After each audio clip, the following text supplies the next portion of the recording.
आज हम केमिस्ट्री में बात करते हैं स्ट्रक्चर ऑफ एटम की।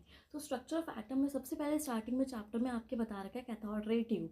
कैथोड रे ट्यूब से किसकी डिस्कवरी बता रखी है? Cathode rays. इससे क्या हुआ था? डिस्कवरी हुई थी इलेक्ट्रॉन्स की। कैथोड पे चार्ज क्या था आपका? पॉजिटिव। एनोड पे क्या था? नेगेटिव। जब वो कनेक्ट होता है वोल्ट मीटर से, लेकिन इस केस में वोल्ट मीटर नहीं है, क्या कनेक्ट हो रखा है? बैटरी। तो बैटरी का एनोड क्या होता है? पॉजिटिव, और कैथोड क्या होता है? नेगेटिव।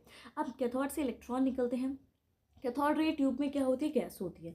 वो गैस कुछ भी हो सकती है, हाइड्रोजन, ऑक्सीजन, हमने फॉर एग्जांपल हाइड्रोजन मान लिया। तो कैथोड रे से क्या निकल रहे हैं? इलेक्ट्रॉन निकल रहे हैं।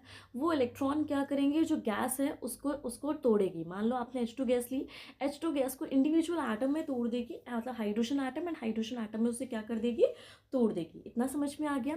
फिर क्या होगा? फिर जो इलेक्ट्रॉन्स है उस हाइड्रोजन एटम पे एक्ट करेंगे, उसको H पॉजिटिव आयन में कन्वर्ट करेंगे, और साथ में उसमें से इलेक्ट्रॉन निकल जाएंगे। फिर जो एटम से जो इलेक्ट्रॉन्स निकले हैं, गैस से जो इलेक्ट्रॉन्स निकले हैं, वो जाके एनोड पे स्ट्राइक करेंगे, और वहाँ पे ZNS स्क्रीन पे आपको आपको उस पर कलर विजिबल हो जाएगा, फ्लोरेसेंस विजिबल हो जाएगा। तो that means electron came from cathode rays as well as from the gas. अब स्पेसिफिक चार्ज क्या होता है? स्पेसिफिक चार्ज का फॉर्मूला होता है चार्ज बाय मास का रेशियो। अगर मैं कैथोड रे का स्पेसिफिक चार्ज निकाल रही हूँ तो चार्ज होगा ऊपर कैथोड रे का और मास होगा नीचे कैथोड रे का। तो आप कोई भी गैस चेंज करोगे तो आपका स्पेसिफिक चार्ज की वैल्यू चेंज नहीं होती। क्यों? क्योंकि जिसमें आप इलेक्ट्रॉन की डिस्कवरी कर रहे हो, चाहे आप एटम कुछ भी ले लो, गैस कुछ भी ले लो, सब में इलेक्ट्रॉन का मास, इलेक्ट्रॉन का चार्ज क्या रहेगा?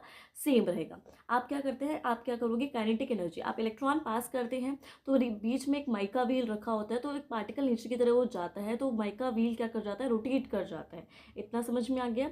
पता चल जाता है कि वो पास कर रहे हैं। अगर हाई एटॉमिक मास वाले पार्टिकल पे वो बॉम्बार्ड करेगा तो वो क्या हो जाएगा? डेविएट हो जाएगा। ये भी हो सकता है उसमें।